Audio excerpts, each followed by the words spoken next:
Tập 8. Quyền Lan. Sư huynh à, Quyền Lan, huynh để cho tôi đi, huynh để cho tôi đi. Trước khi huynh vẫn chưa bình phục, tuyệt đối đệ không để cho huynh đi đâu. Quyền Lan. Người dân Nhật Bản chúng ta có biết bao nhiêu tín đồ đang trong cống cao tăng của đại đường lại nuôi thêm sự thất vọng, huynh có hiểu không? Đem so với sự đối kháng tinh thần của họ thì sự đau đớn trên cơ thể của tôi có ăn thua gì đâu. Nhưng mà đệ không thể nhẫn tâm. Tuy đệ đã trút bỏ tăng bào, không phải là người xuất gia đệ tử Phật nữa, nhưng mà huynh và đệ là cùng quê mà.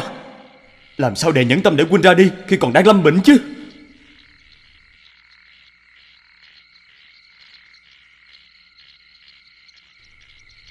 Quyền Lan.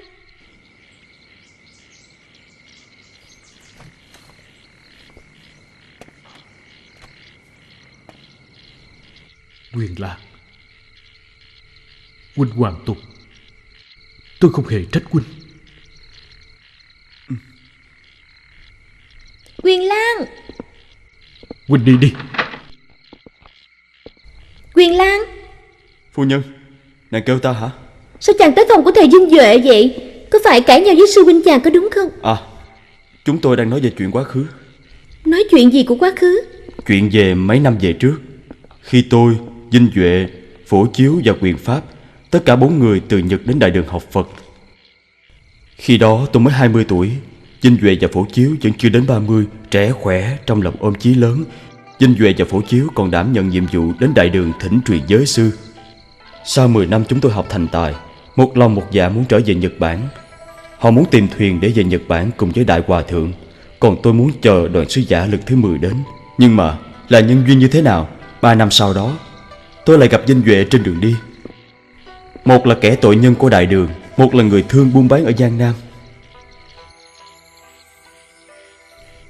Chàng đã hối hận sao? Không có. Tôi chỉ nghĩ một người không có tâm bền vững như tôi đây thì lúc bắt đầu không nên xuất gia học Phật. Sao chàng phải khổ tâm tự trách mình? Nếu như chàng không xuất gia học Phật thì đã không tới Đại Đường, thì sẽ không chạy trốn lên thuyền của thiếp. Chàng không nghĩ thử đi, bất luận chàng đến Đại Đường với mục đích gì, thật ra đều là vì cùng thiếp hữu duyên thiên lý đến tương hội thôi.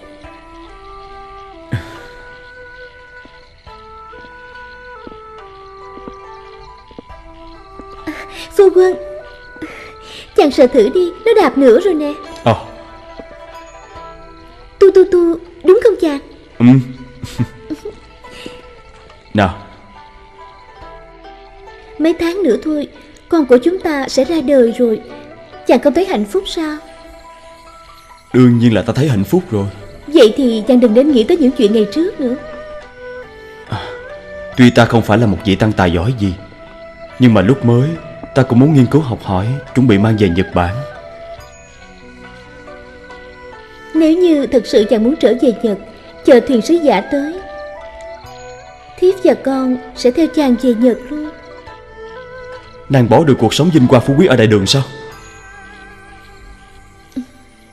Chỉ cần thiếp có thể sống cùng chàng thì có gì là không bỏ được đâu.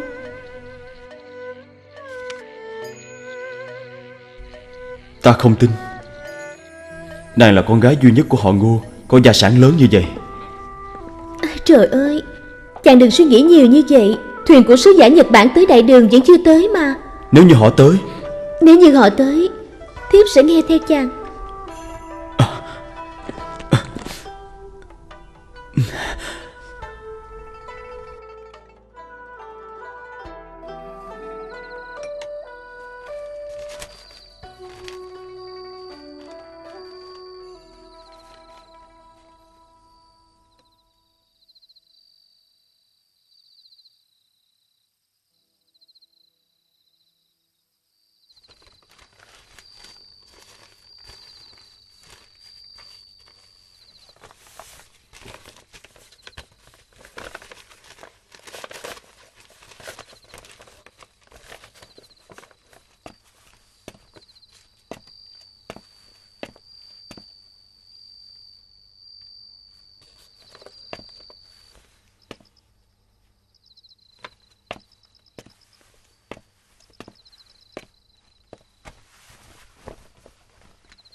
Quyền Lan, Ngọc Lan, tha thứ cho tôi.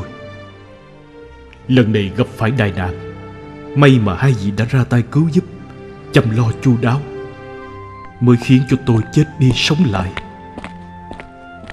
Ơn đức to lớn đó suốt đời vinh duệ không quên. Quyền Lan, thành thật xin lỗi. Tôi đi về Minh Châu. Giám chân đại sư có ý chí ngất trời đang chờ tôi ở đó. Bất luận thế nào thì chúng tôi cũng phải đến Nhật Bản. Có thể một ngày nào đó chúng ta sẽ gặp nhau ở Nại Lương. Mong hai vị bảo trọng.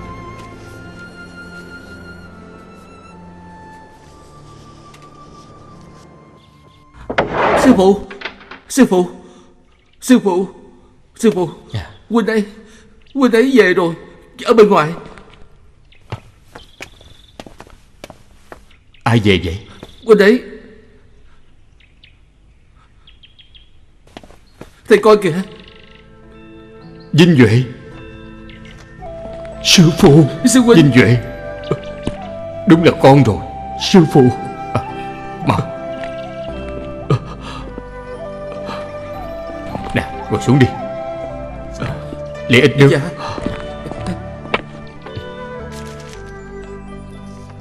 Uống miếng nước đi. Vinh Duệ, làm sao con trở về đây được? Đệ tử khất thực dọc đường để trở về đây. Sư phụ, đệ tử cứ tưởng là sẽ không bao giờ được gặp lại sư phụ nữa. Vinh Duệ, mau đứng dậy. Vinh Duệ, sư phụ làm khổ con rồi. Sư phụ, chỉ cần được cùng sư phụ đến Nhật Bản thì chuyện này có đáng gì đâu.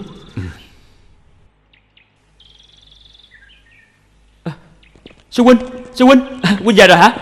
Huynh thế nào rồi? Huynh à, huynh sao rồi? Gặp lại được các thầy tôi mừng quá. Bây giờ chỉ chờ sư phụ sớm có ngày đến Đông Độ mà thôi.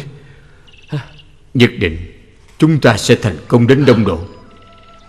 Này các con, hai thầy này để về Phật Pháp mà vượt ngàn trùng khơi. Nơi đất khách quê người, gặp nhiều hoạn nạn, ý chí bất khuất.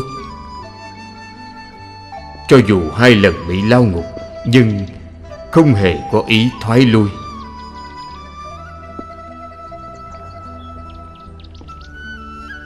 Vinh Duệ, Phổ Chiếu, chỉ cần Nhật Bản có những người như các con là những vị tăng tâm chí kiên cố quên mình vì đạo Pháp, thầy tin rằng nước Nhật Bản nhất định sẽ có ngày Phật Pháp được xương minh.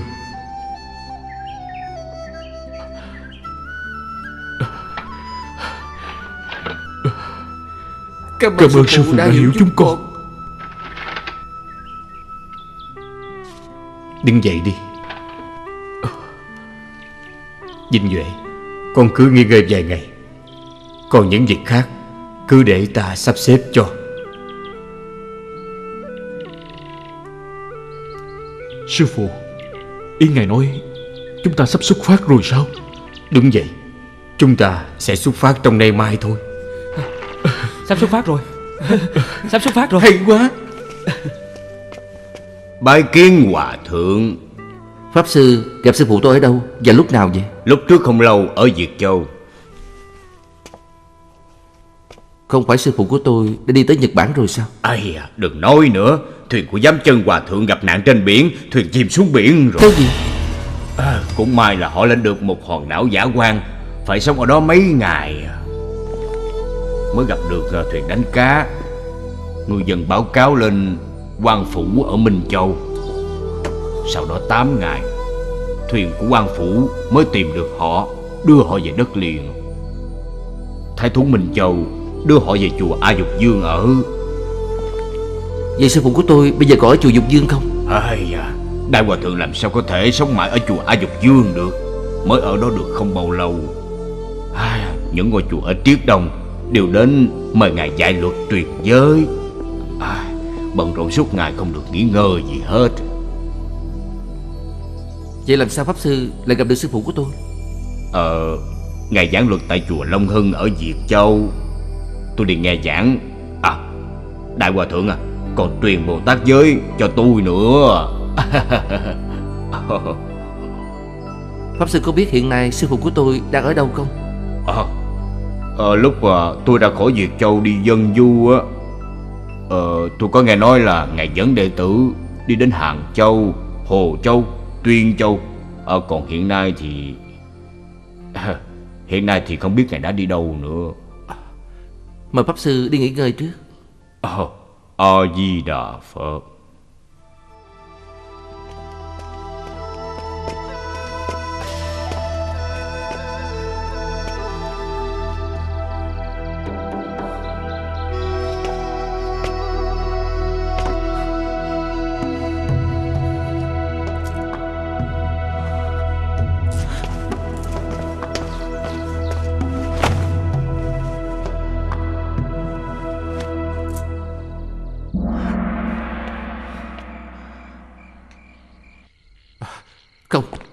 Không thể để ngài phải chịu cực khổ nữa. Hôm nay tôi mời các ngài đến đây là để thương lượng xem làm cách nào cứu sư phụ của tôi. Linh Hữu, thầy là người theo Đại Hòa Thượng học Pháp lâu nhất, cũng là đệ tử mà ngài đắc ý và coi trọng nhất. Chuyện đi Đông Độ, không lẽ khi đó thầy không khuyên Hòa Thượng sao? Tôi khuyên rồi, nhưng mà sư phụ không nghe lời khuyên của tôi.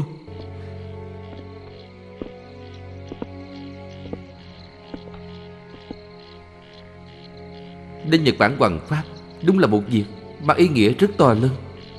Nhưng mà triều đình đã cấm chỉ tự ý xuất cảnh, huống là đường xá xa xôi, sóng gió khó lường. Địa vị của sư phụ không thể mạo hiểm được. Không may lỡ có chuyện gì, không những chẳng có ích cho nước Nhật, mà còn là tổn thất không thể bù đắp cho đại đường của chúng ta nữa.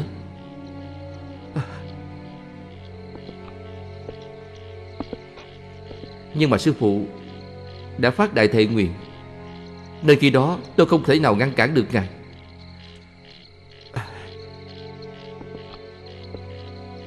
Quả nhiên lần này gặp nạn trên biển, thuyền chìm xuống biển, thập tử nhất sinh. Nếu không được ngư dân và quan phủ ở Minh Châu tương cứu, há chẳng phải...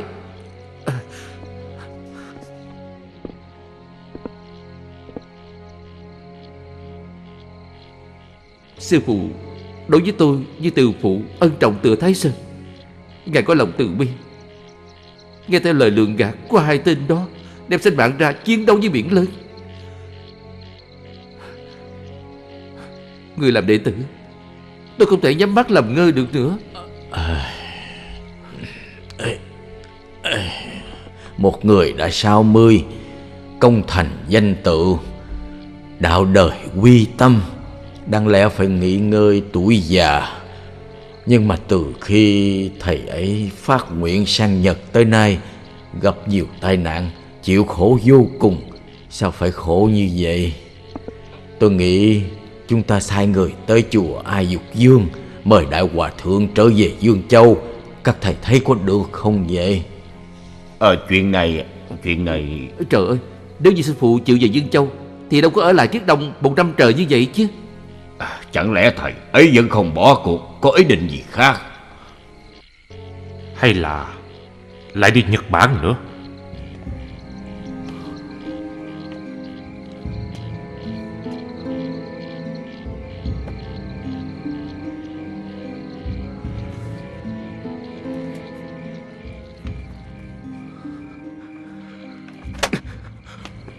Tôi phải cứu sư phụ. Xin quý thầy hãy cứu sư phụ tôi với. A Di Đà Phật. Pháp Tấn, thầy dẫn theo 2 người đến Phúc Châu để mua thuyền và lương thực trước. Hành động phải bí mật, không được phô trương. Sau khi thầy đi, ta và mọi người sẽ rời khỏi chùa A Dục Dương, đến Phúc Châu gặp nhau, từ đó xuất phát. Ngày mai con sẽ khởi hành. Tất cả mọi việc đều phải kế hoạch rõ ràng, cẩn thận giải quyết. Dạ. Mà đáo thành công.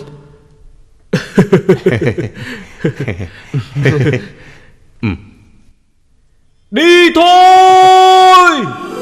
Đi thôi!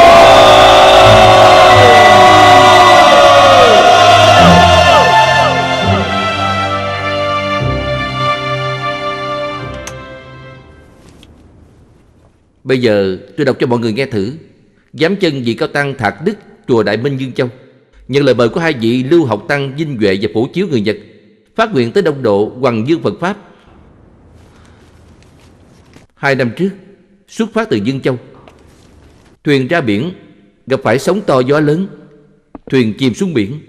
Mọi người thoát lên một hải đảo, không nước không lương thực, chịu sự đói khát 9 ngày 9 đêm. May được Thái thú Minh Châu tương cứu, xếp cho ở chùa A Dục Dương. Đại sư Thập Tử Nhất Sanh đến nay chưa về lại Dương Châu. Tăng chúng ở Giang Hoài ngày đêm mong nhớ. Đại sư tuổi gần 60, thể lực yếu đuối, nếu tiếp tục đông độ, biển cả mênh mông, sóng to gió lớn, sống chết khó lường. Đại sư là quá chủ ở Giang Hoài, đạo tục quy tâm, lỡ có chuyện gì trong lòng ân hận. Cho nên tôi và các vị hòa thượng cầu xin quan phủ ra tay ngăn cản, và khuyên đại sư hãy trở về Dương Châu, giáo hóa chúng sanh, nghỉ ngơi tuổi già. Việc hay quá, ngôn từ ý nghĩa sâu sắc, không hổ danh là đệ tử lớn của Giám Chân. Giám Chân đại hòa thượng là quốc bảo, không may lỡ có chuyện gì thì là tổn thất lớn cho đại đường chúng ta đó. Nè, mau đem đến trình cho quan phủ, càng nhanh càng tốt. Cầu xin Bồ Tát che chở cho.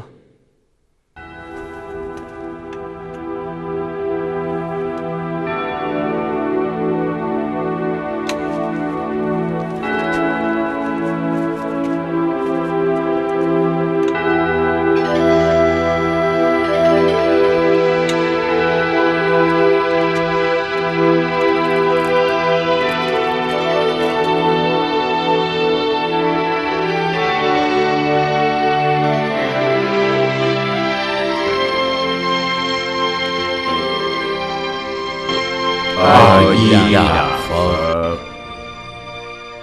Đây là cáo trạng của các thầy ở Dương Châu, xin đại nhân xem qua.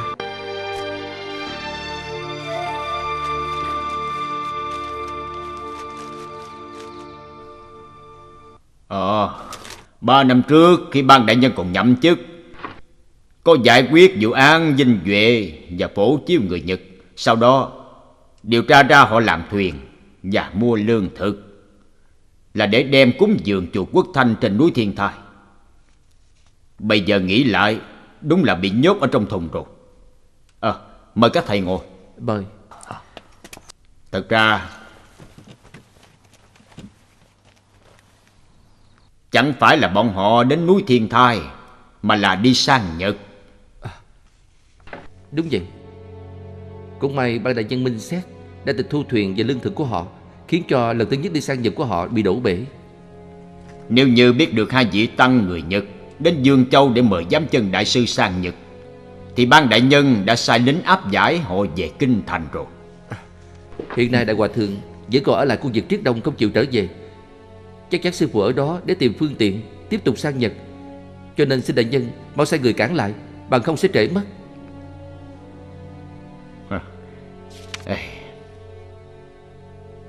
Các vị đại sư không biết đó thôi. Nếu như Giám Chân đại hòa thượng vẫn sống ở phía Triết Giang Phúc Kiến, khu vực đó thuộc về sự quản lý của phòng phỏng vấn Giang Đông, không thuộc quyền quản lý của phủ Hoài Nam. Vậy thì phải làm sao đây? Xin các vị cứ yên tâm. Giám Chân đại hòa thượng là người mà tôi đây rất kính trọng. Tôi cũng chẳng nhẫn tâm để thầy ấy đến nơi đất nước đảo hoàng đó. Như vậy đi, tôi sẽ lập tức sai người đem cáo trạng này đến phòng phỏng vấn Giang Đông, giao cho họ xử lý. Cảm ơn đại nhân.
chùa Quốc Thanh, núi Thiên Thai.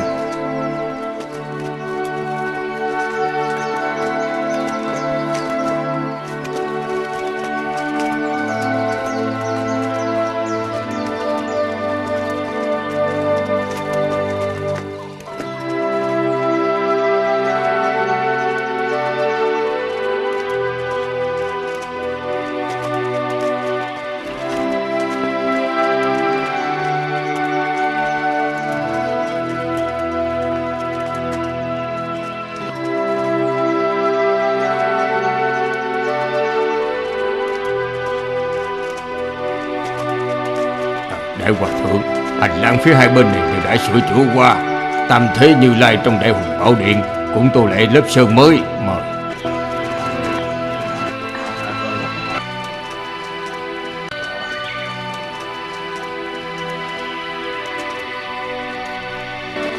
Đại hòa thượng, mời.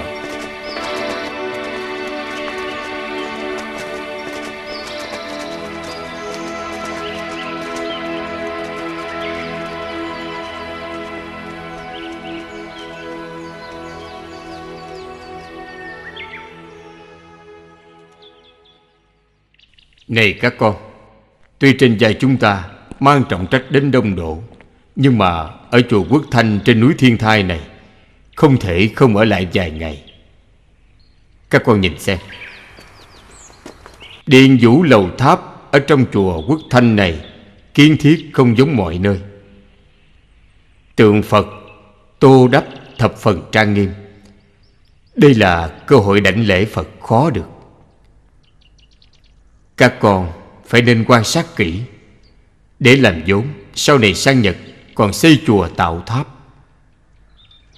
Dạ sư phụ.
Nhị vị pháp sư, có một vị tăng người Nhật muốn gặp các thầy ạ.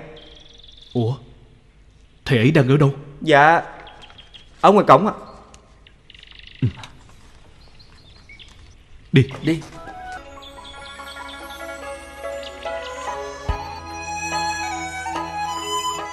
Chính là thầy ấy. Hả? Quyền pháp. Quyền pháp. Hay quá. Để coi coi.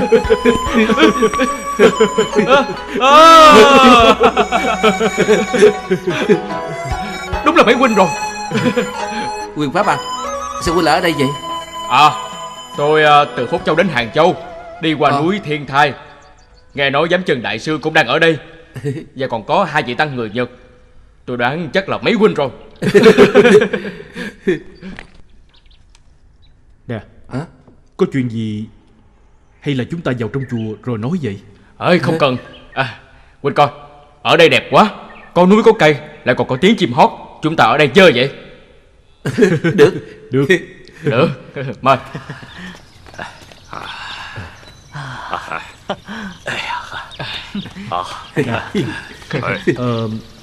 Chúng ta chia tay từ chùa Đại Phúc Tiên ở Lạc Dương đã mấy năm rồi? Để nhớ là vào mùa xuân năm Đường Khai Nguyên thứ 24.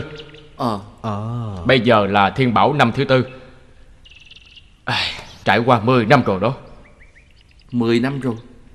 Đúng vậy. Phải rồi. Bây giờ chúng ta thành người trung niên rồi đó. Chẳng phải mấy huynh về Nhật rồi sao? Vì sao lại đến đây vậy? Khó mà nói cho hết được.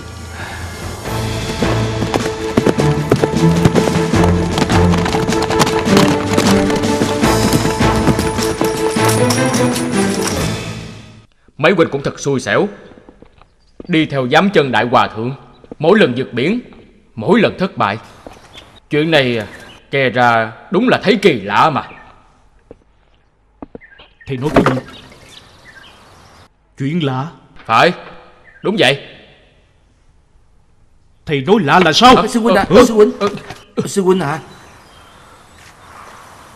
Huynh nói vậy nghĩa là sao chứ? Huynh nói chúng tôi kỳ lạ. Còn huynh thì sao? Bao nhiêu năm trời huynh làm được việc gì? Tôi không làm việc gì hết. Tôi chỉ thích đi thôi. Về phía đông, đến Đôn Hoàng, Tây Vực, thấy được núi tuyết, sa mạc, thấy được ảo ảnh không thật. Về phía nam, đi qua biển, đi đến chân trời góc bể. Tôi nói cho mấy huynh nghe, có một lần đi qua biển rắn. Từ trên thuyền nhìn xuống, không thể tưởng tượng, toàn là rắn thôi. Đại đường à, đất nước này rộng lớn quá, không thể đi hết được. Quyền Lan. Ủa, Quyền Lan đâu? Sao Quyền Lan không đi cùng mấy huynh vậy?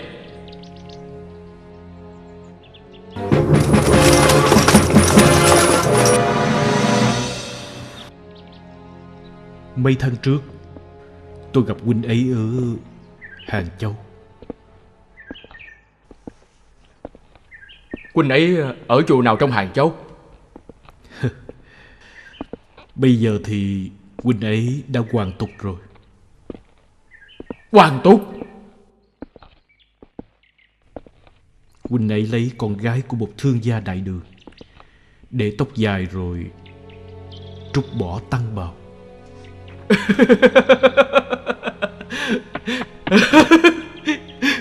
Tên tiểu tử đó đã làm chuyện như vậy thiệt sao? Tôi thấy huynh ấy không muốn trở về Nhật nữa rồi. Tôi nghĩ chưa hẳn là vậy.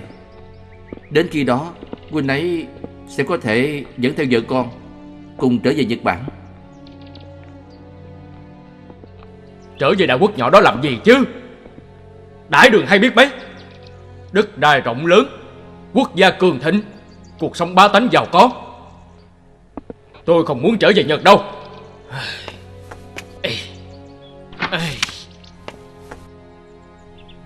Thầy đừng quên rằng thầy là một người Nhật. Người Nhật? Người Nhật thì bắt buộc phải trở về Nhật sao? Vậy thì thầy ở lại đây vĩnh viễn đi. Sau đây đừng bao giờ tìm chúng tôi nữa. Tạm biệt. Đừng. Chia tay 10 năm mới gặp mặt ở đây, sao lại vô tình như vậy chứ? Xin lỗi. Đến bây giờ thầy vẫn chưa hiểu được sao? Thôi được rồi, tôi sẽ nói thẳng cho thầy biết. Mục đích căn bản của Phật Pháp là giải cứu độ chúng sinh còn đang mê lầm đau khổ. Nếu như chỉ muốn giải thoát cho chính mình mà không thể cứu độ chúng sanh, thì công đức không thể được viên mãn. Đại sư huynh à, ngay bản thân huynh cũng vẫn chưa giải thoát, thì làm sao đi cứu độ chúng sanh đây? Hơn nữa, chúng sanh của nước Nhật là chúng sanh, chẳng lẽ chúng sanh của Đại Đường không phải là chúng sanh sao?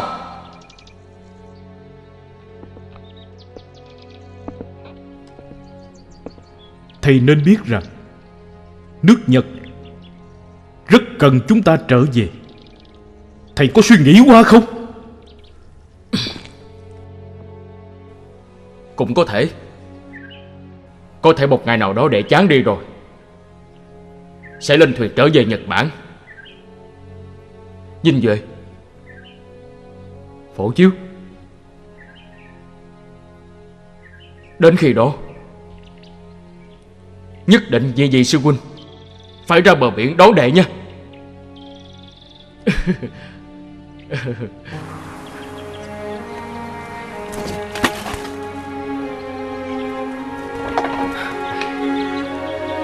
Cáo từ.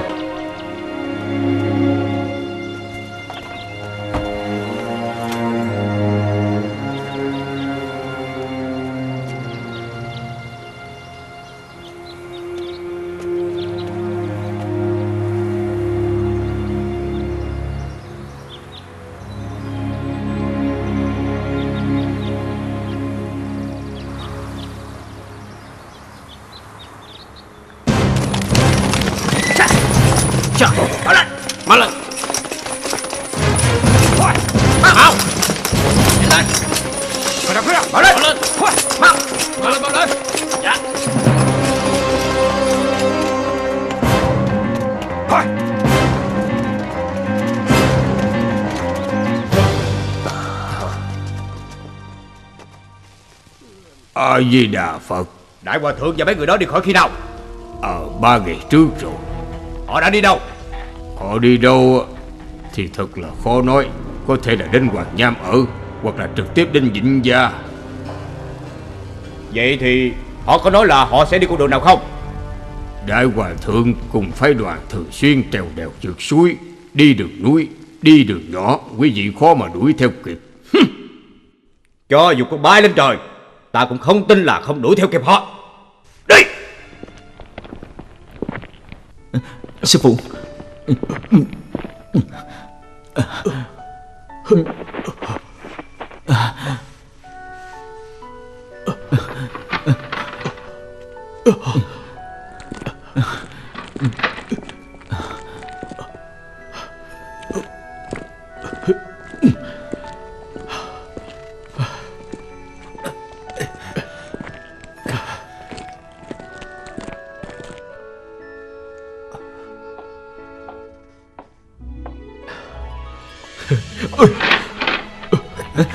Vinh Duệ, Vinh Duệ, ngươi không sao chứ? Không sao, tôi không sao. Tôi không sao đâu. Trèo qua núi, vượt qua biển thì có thể về nhà rồi. Nhưng mà huynh đã nghe chưa? Sư phụ nói từ đây đến Vĩnh Gia, trên đường đi phải băng qua dãy núi, đường rất khó đi. Sức khỏe của huynh có thể chịu đựng được nữa không?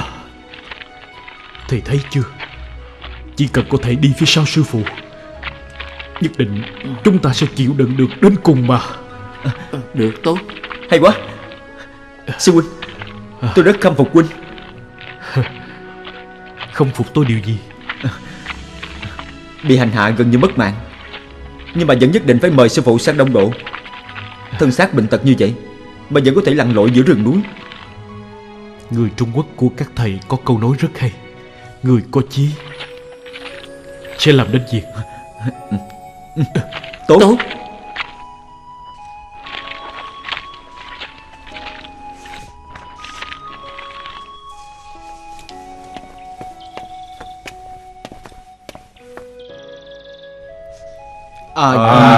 Dạ Phật.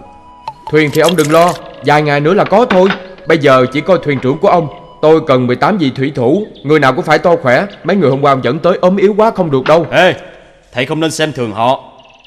Nhìn bề ngoài họ ốm yếu như vậy, nhưng thực sự người nào cũng mạnh mẽ hết á, và dặn kinh nghiệm nữa. Đã đi nhiều nơi như A Nhi, Nại Ba đều có đi qua. Vậy hả? Lần này chúng tôi muốn đi về hướng Đông Bắc. Vào mùa này thuyền đi đa số đều nghịch gió. Tốt nhất là chọn thủy thủ mạnh khỏe. Chỉ cần 8-9 người cũng được rồi. Được rồi, tôi sẽ tới nơi khác cho một số người mạnh khỏe tới. Còn về giá tiền, nếu như ông nhận thì chúng ta sẽ giao kèo. Tôi lập tức đưa tiền đặt cọc cho ông.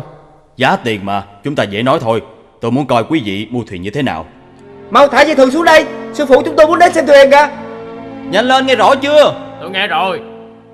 Từ đây đến Vĩnh Gia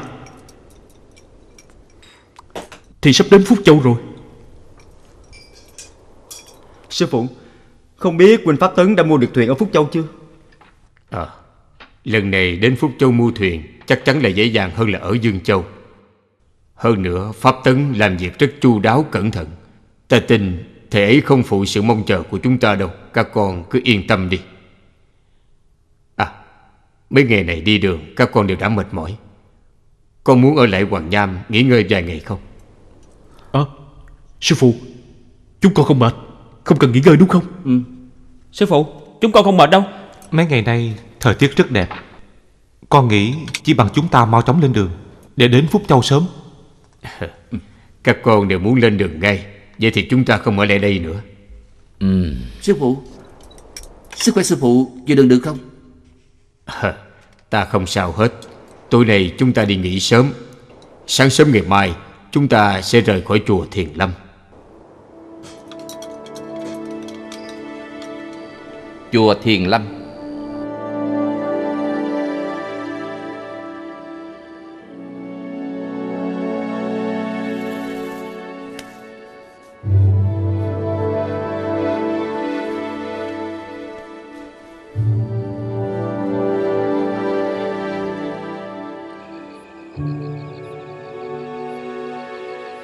Mau lên, bao dây lại. Dạ. Bao dây đây, bao dây lại.